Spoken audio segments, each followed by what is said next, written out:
I nearly ripped his arm out of the socket. I didn't want you going through that. You rock up and the birth room Birth's is quite calm. Hi guys, my name is Stephanie Wimpenny. Welcome back to my channel. Today I have my mom Hi. with me. Her name is Sharon, and we're going to be talking about my birth story because my mom was one of my birth partners. So she was there and in the room and got to experience the birth of Willaim. Yes. Let's do this. What were your thoughts when my obstetrician told me I wasn't able to have a natural birth and that a C-section would be my only option? My thoughts were, this is bad memories, deja vu, and my concern was, why so early in the piece, before you know how the pregnancy's gone or progressed, do you have to lock in a C-section when there's no other real reason apart from him doing a feel, which you can't tell from that. You had a cesarean for both my brother and I, and that's why it was deja vu. What did you expect and imagine my birth to be like? I probably was concerned. I guess you are tiny and you're also very strong-willed and determined to do something. If you were being advised to have a C-section, I think that was in the back of my mind. But my major concern was that whatever happened, that I was going to have a healthy daughter and grandchild at the end of it that were not traumatised as I was through my second one. No offence, dear. Let's talk about the birth. So, what were you doing on the day of my birth? Your delivery. What? Let's talk about whatever. Let's talk about the delivery. Well, no, but the day of the what? What? Oh, it's William's birth. It's your delivery. Okay. Okay. So what were you doing on the day I delivered Willaim? Luke rang me earlier in the morning. So Luke's my husband. Yeah. And said, it was a Saturday morning. I'm in real estate. That's the busiest day of the morning for us. We have, of the week for us. We have open homes. We have things on all day. So he rang me and he said, oh, Stephanie's starting to have contractions. Still early. She's in the bath at the moment. And she's okay, but she'll probably end up going into full-on labour today. And I said, well, how long? And he said, oh, it's still okay now. And I said, so, okay, I'm going to go and do the first open home, and then I'll meet at the hospital if you're there then. So we went and did the open home, and then halfway through the open home I get a call from Luke saying, Stephanie's ready to push, the baby's almost there and you need to get here, basically. And it's like, okay, tell her not to push and wait. So we had to shut up the open home and pack up and leave, and couldn't leave a message for anyone or do anything, just go. What was the journey from the open home to the hospital? What was that like? Okay, so luckily our open home was close to the hospital. It was actually really close to the hospital. It should have been like a 5-minute trip.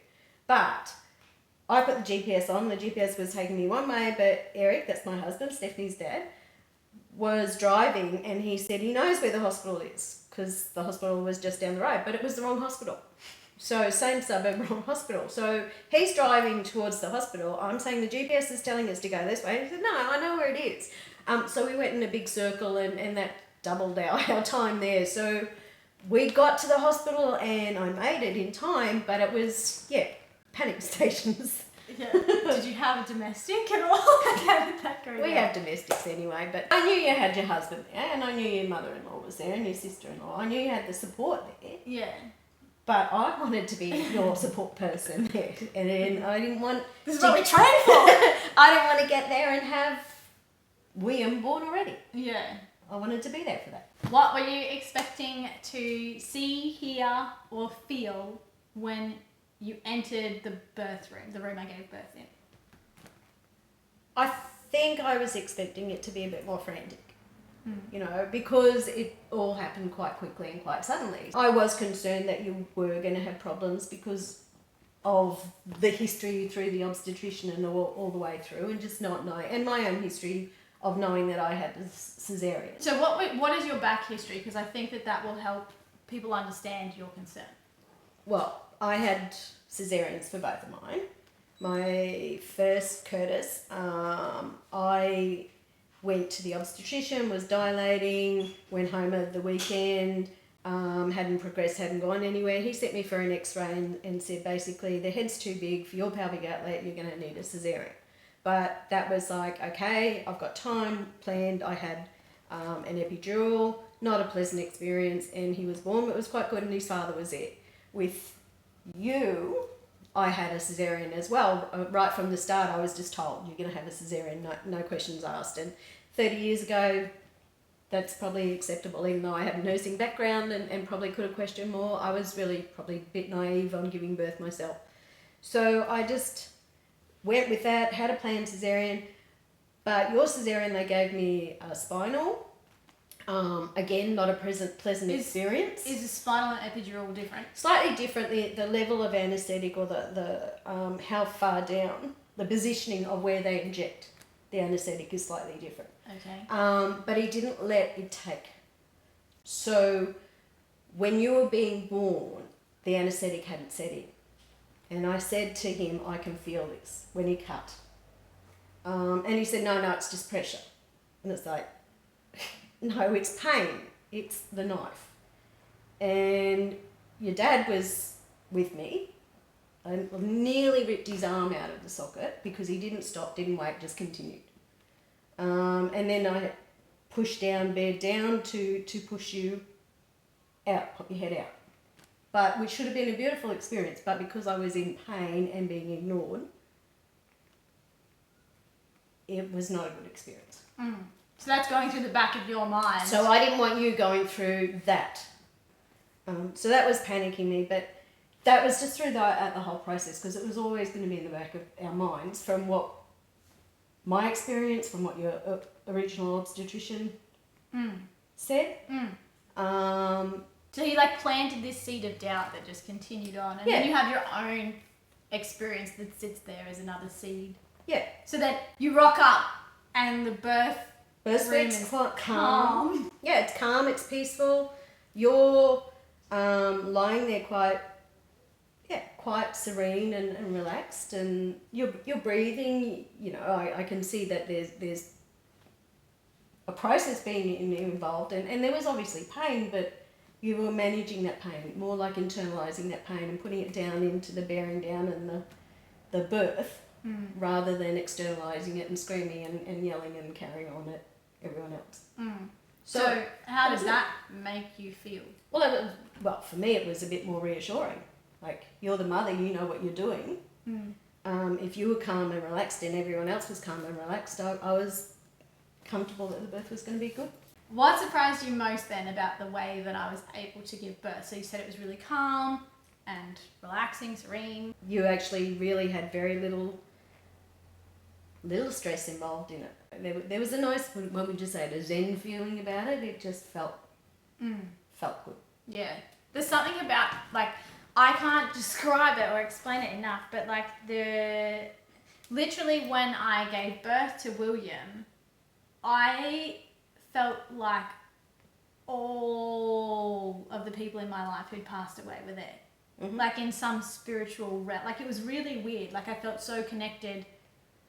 It was like being on Earth, but not at the same time. It was so weird. But you could feel it, right? It's something you can't describe, but there was a real feeling in the... Yeah, it was just a really supported, peaceful, serene, calm.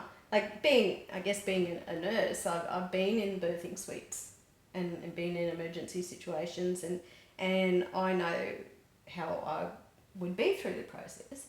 But I also had the added complication, I guess, at this time of it being my daughter and my grandchild. So, and maybe having that background as well was I didn't want you to go through any of those complications I know that can happen.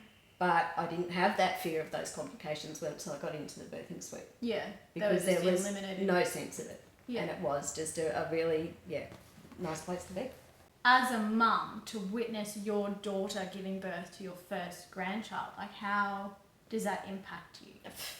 it's I mean, it's special. I've got a great bond with Willaim. You know, he's a gorgeous kid. I'm totally biased to him as being a really good you know, beautiful baby. It's a bond between the mother and the daughter and the child that's there, that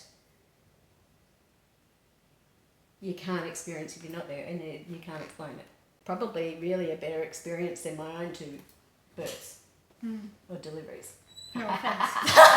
How would you describe the birth to a friend? Like if somebody asked you what it was like to be there? Well, as I have already explained to people, it was just a really beautiful birth. It was just awesome to be there. It was just calm. It was relaxed. When Willaim was born, that's your heart breaks right there and then. Your heart's stolen. It's there, and that is something that you can't describe until you're there. Yeah.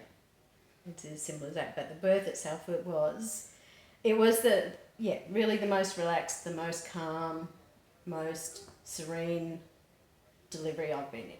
And did you expect that of me though? Like knowing that I'm well, yes, loud and I talk a lot. Yeah, yes and no, because you're such a drama queen. Yeah. And so you thought for sure Steph's gonna go for the the actress will come out in Stephanie, but then you're also very passionate, and you're very, if you make a decision or if you focus on something that you want, which you were focused on the birth and delivery of Willaim, in that you wanted it to be as gentle and relaxed and peaceful as it could be, which is why you wanted as little intervention in there, and you were so determined to go through the natural path. You could have milked it for all the world. You also had the agenda of let's make it peaceful and bring him in a positive way. What 3 words would you use to sum the birth up in? Peaceful, calm, serene. Do you have any other random memories from the birth experience itself?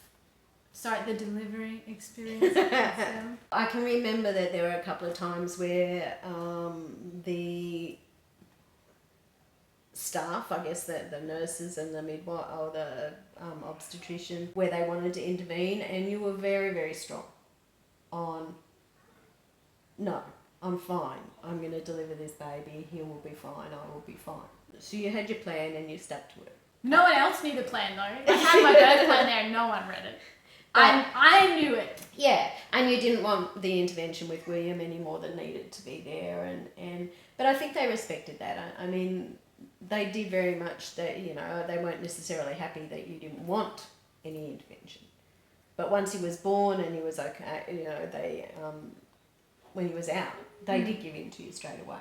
Yeah. And I guess just there was a lot of love in that room on that day between all of us that were there. You know, it was there was an instant bond and an instant, this child is a really lucky, happy child. And he'll be good. He'll be fine. He'll be loved and cared for. So, it was just a nice day. Yeah. Thanks. Thanks, Mama. Thanks for being there.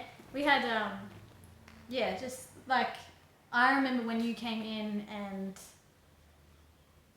I just like had you in a bear hug, and it was sort of like octopus arms, like my arms were all over you, and that it was just, I think it made such a massive impact on me having you there.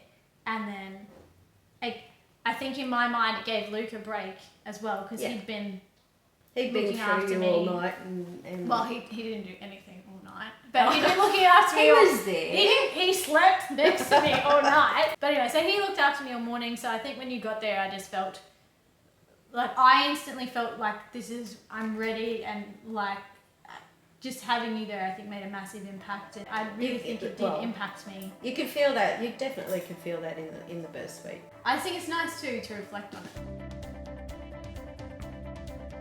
No. Yeah. Thank you. Thanks for being there. I appreciate it, and thanks for letting me be there. Yeah. So it was good. I really really hope you enjoyed hearing about my birth from my mum's experience. I've got something a little bit different coming up. My mother-in-law is going to give her perspective really soon, which is going to be a bit crazy, because who is mad enough to have their mother-in-law in the birth suite, for crying out loud? That was me, and you're going to hear all about it in the next episode. But aside from that, thank you so much for liking and subscribing to the channel. And if you want to hear more about how I managed to have such an empowering birth given the circumstances with my obstetrician, make sure you check out this video right here.